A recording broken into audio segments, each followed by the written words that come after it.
నమస్తే, welcome to our channel. నేను ప్రియాంకారావు. శివాజీ గారు ఒక మూవీ ఈవెంట్లో కొన్ని వ్యాఖ్యలు చేశారు. అంటే స్త్రీల బట్టల విషయంలో ఆయన కొన్ని వ్యాఖ్యలు చేశారు. అయితే ఇది అభ్యంతరకరమని చాలా మంది రియాక్ట్ అయ్యారు. ఈ నేపథ్యంలో శివాజీ గారి మాటలకి సపోర్ట్ చేస్తూ కూడా గరికపాటి గారు ఒక వీడియో రిలీజ్ చేయడం మనం చూసాము.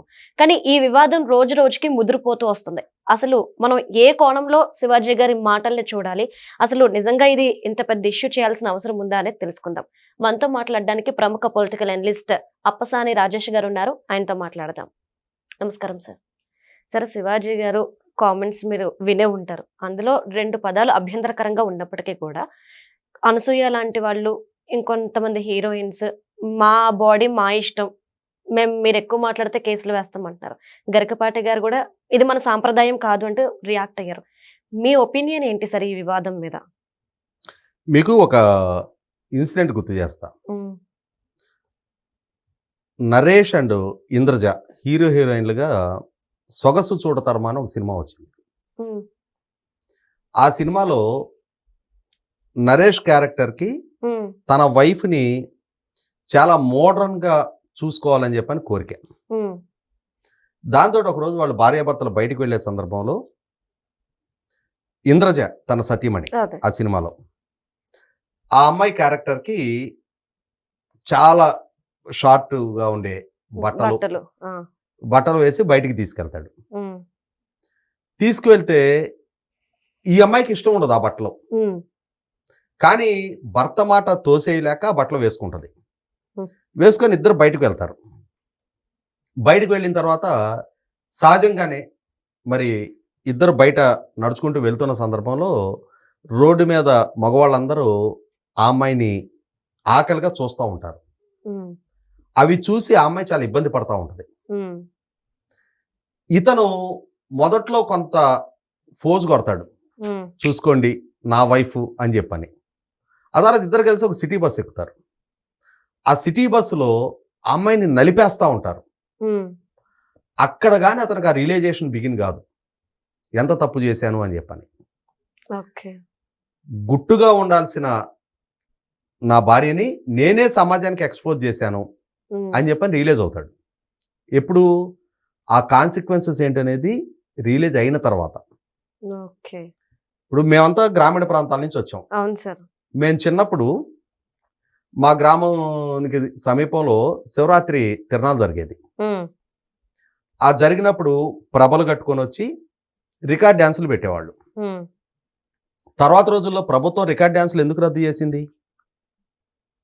మా ఊళ్ళు మా ఇష్టం మా డ్యాన్సులు అని చెప్పని వాళ్ళు అనలేకపోయారా? అంతేగా. ఆ రికార్డ్ డ్యాన్సులు రద్దు చేయడం మూలన చాలా మంది ఉపాధి కోల్పోయారు. అవును సార్. అయినా సరే ప్రభుత్వం నిర్దాక్షిణ్యంగా రికార్డ్ డ్యాన్సులు రద్దు చేయగలిగిందిగా. ఈ మధ్యకాలంలో మనం చాలా సందర్భాల్లో మీడియాలో కొన్ని వార్తలు హైలైట్ అవడం చూస్తుంటాం. పలానా నాయకుడు పుట్టినరోజు వేడుకల్లో అశ్లీల నృత్యాలు చేశారు, అవును, పలానా రాజకీయ పార్టీ కార్యక్రమంలో అశ్లీల నృత్యాలు చేయించారు అని చెప్పని. ఏమైంది? ఎందుకు అశ్లీలం? వాళ్ళ ఇష్టం కదా. మరి అశ్లీలం అని చెప్పని దాన్ని ఎందుకు మీడియా హైలైట్ చేస్తుంది? ఇప్పుడు మా ఊళ్ళు మా ఇష్టం అని చెప్పని వాళ్ళు ఫీల్ అవ్వలేదు ఆ రోజున? అక్కడ బట్టలు వేసుకొని నర్తించేవాళ్ళు అంతే సార్. మా పట్టుకుట్టి కోసం అయ్యా మేము నర్తిస్తున్నాం, మీకేంటి నొప్పి అని చెప్పని వాళ్ళు అనలేరా? అనొచ్చు. కానీ ప్రభుత్వం దాన్ని కట్టడి చేస్తుందిగా. మరి బారుల్లో క్యాబరే డ్యాన్స్లని ఉండేవి, మరి ఎందుకని ప్రభుత్వం వాటిని రద్దు చేసింది? డాన్సింగ్ బారు సంస్కృతి హైదరాబాద్లో కూడా ఉండేది ఒకప్పుడు, కానీ ప్రభుత్వం వాటిని అన్నింటిని రద్దు చేయించిందిగా. ఎందుకని అంటే కొంత డెకోరము కొంత డీసెన్సీ మెయింటైన్ చేస్తే రాసిన బాధ్యత తమది అని ప్రభుత్వం భావించింది. చాలా సందర్భాల్లో కొన్ని సీన్లు సినిమాల్లో చూసినప్పుడు అసలు దీనికి సెన్సార్ ఎలా ఇచ్చారు అని చెప్పని ఆ సినిమా చూసిన సగటు ప్రేక్షకుడు ఆ క్షణాన ఆ సీను అతనికి నచ్చే విధంగా ఉన్నా, ఇటువంటి వాళ్ళని ఆకట్టుకోవటానికి అనిపించినా కూడా చాలా మందికి ఆ సీన్లు నచ్చవు. కొందరికి నచ్చుతాయి, కొందరికి నచ్చవు. ఇవాళ మనం క్యాబరే డ్యాన్సులు రద్దు చేయడానికి సమర్థిస్తాం, రికార్డ్ డ్యాన్సులు రద్దు చేయడానికి సమర్థిస్తాం. ఇప్పుడు కొన్ని రేవ్ పార్టీలను జరుగుతూ ఉంటాయి కదా, హైదరాబాద్ చుట్టుపక్కల ఫామ్ హౌస్లో మనం వింటుంటాం కదా. వాళ్ళు ఏమి నడి బజార్లోకి వచ్చి చేసుకోవట్ల పార్టీలు, అక్కడ డ్రగ్స్ ఉంటున్నదే, దాన్ని ఒక ఇష్యూ పక్కకు పెట్టేద్దాం. డ్రగ్స్ తో పాటుగా అక్కడ అశ్లీలంగా వ్యవహరిస్తున్నారు అని చెప్పని కూడా అరెస్టులు చేస్తుంటారు కదా. చేస్తుంటారు సార్. వాళ్ళు ఎక్కడో క్లోజ్డ్ గా ఒక ఫామ్ హౌస్ లో ఎక్కడో చేసుకుంటుంటే సమాజానికి వచ్చిన ఇబ్బంది ఏంటి? కానీ ఎందుకు చేస్తున్నారు? అది చట్ట వ్యతిరేకం అని చెప్పని ఎందుకు భావిస్తున్నారు? ఎందుకు అని అంటే వీటి వల్ల, వీటిని చూసి స్ఫూర్తి పొంది అక్కడ డెఫినెట్గా ప్రొవకేషన్ అనేది కొన్ని కాన్సిక్వెన్సెస్కి దారితీస్తుంది. శివాజీ అతను ఎక్స్ప్రెస్ చేసిన దాంట్లో కొన్ని పదాలు దొరికితే దొర్లుండొచ్చు. అతను మహిళల్ని కించపరిచే ఉద్దేశంతో ఆ కామెంట్లు చేయలే. అవును సార్. మహిళలు గౌరవంగా ఉండాలనే ఉద్దేశంతో కామెంట్లు చేశాడు. అదే క్రమంలో ఎస్, మా ఇష్టం అంటే మీ ఇష్టం కావచ్చు,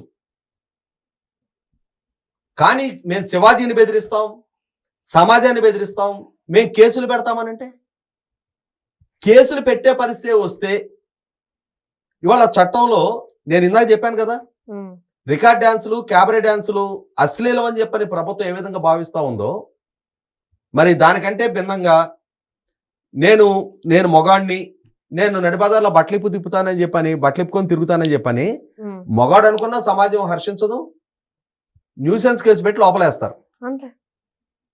మొగాడిని న్యూసెన్స్ కేసు పెట్టి లోపలేసినప్పుడు అదే పని లేడీ చేస్తే ఊరుకుంటారా? ఊరుకోకూడదు. ఇవాళ అశ్లీలత ఎవరికైనా అశ్లీలతే. అవును. ఇక్కడ ఏమవుతుంది, ఆడపిల్ల సాఫ్ట్ టార్గెట్, ఆడపిల్ల అఘాయిత్యానికి గురవుతా ఉంది సమాజంలో. ఇవాళ పలానా పురుషుడు అఘాయిత్యానికి గురయ్యాడు, పలానా పురుషుడు అత్యాచారానికి గురయ్యాడు అని చెప్పని మనం వింటున్నామా వార్తలు? ఇవాళ ఆడపిల్లలు అత్యాచారానికి గురవుతా ఉన్నారు, వాళ్ళ గౌరవానికి భంగం కలుగుతూ ఉంది, లైంగిక వేధింపులకు గురవుతా ఉన్నారు.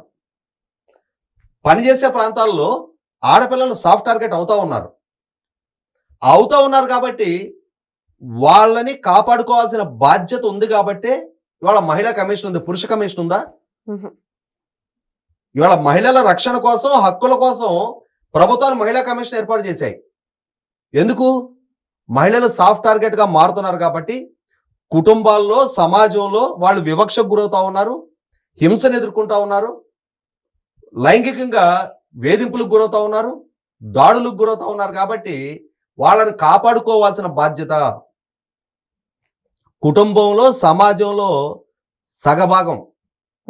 అటువంటి సగభాగం రక్షణగా ఫీల్ అవ్వట్లేదు కాబట్టి వాళ్ళకి ఆ రక్షణ కల్పించాల్సిన బాధ్యత మాది అని చెప్పని ప్రభుత్వాలు కూడా భావిస్తున్నాయి. కాబట్టి ఇవాళ గృహహింస చట్టం మొగాళ్ళకు వర్తించట్లేదే. ఇవాళ భర్త చనిపోయిన భార్యకి వితంతు పెన్షన్ ఇస్తా ఉన్నారు, భార్య చనిపోయిన భర్తకి ఇస్తున్నారా? లేదు సార్.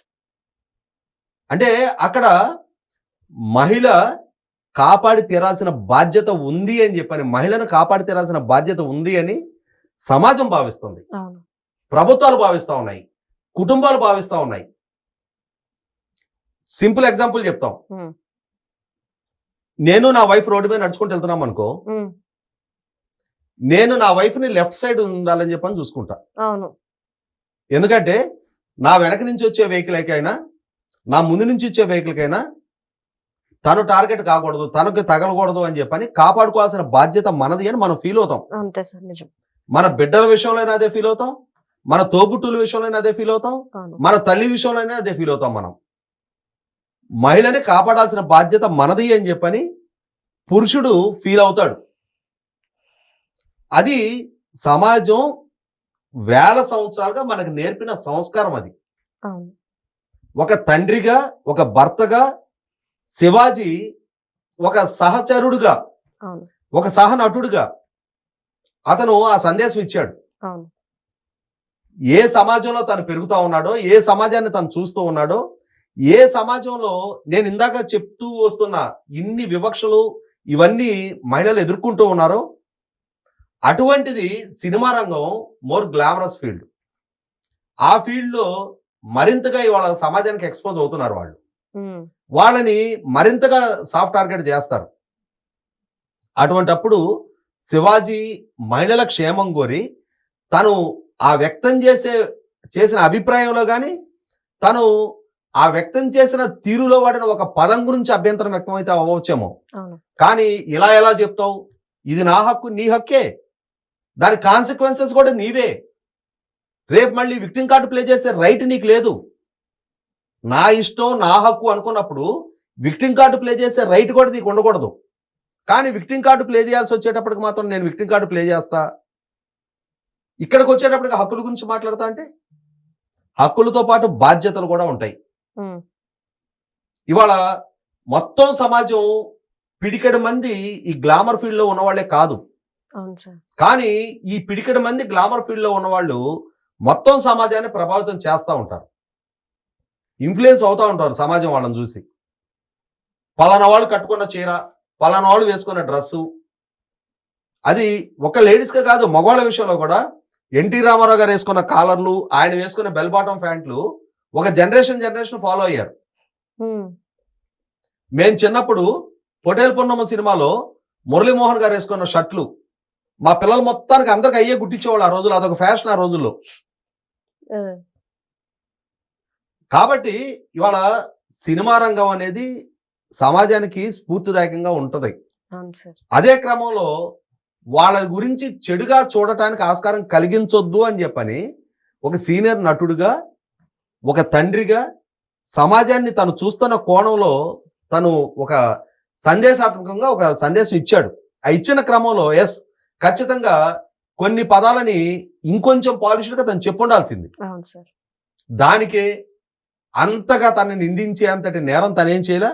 ఇవాళ ఎవరిది రైట్ అని చెప్పని వాళ్ళ సోషల్ మీడియాలో అనసూయ, శివాజీ ఇద్దరు ఫోటోలు పెట్టి చాలా మంది పోస్ట్ చేస్తా ఉన్నారు. ఆ కింద కామెంట్లు ఒకసారి చూసుకోమను. నిజమే సార్, పురుషులే కాదు మహిళలు పెడుతున్న కామెంట్లు కూడా. అవును సార్. కాబట్టి వాళ్ళ సగటు మహిళకి అనసూయ ప్రతినిధి కాదు. అనసూయ కోణంలోనే శివాజీనో సమాజాన్ని చూడాల్సిన నెక్స్ట్ అయితే లేదు. Okay, right. Thank you so much sir.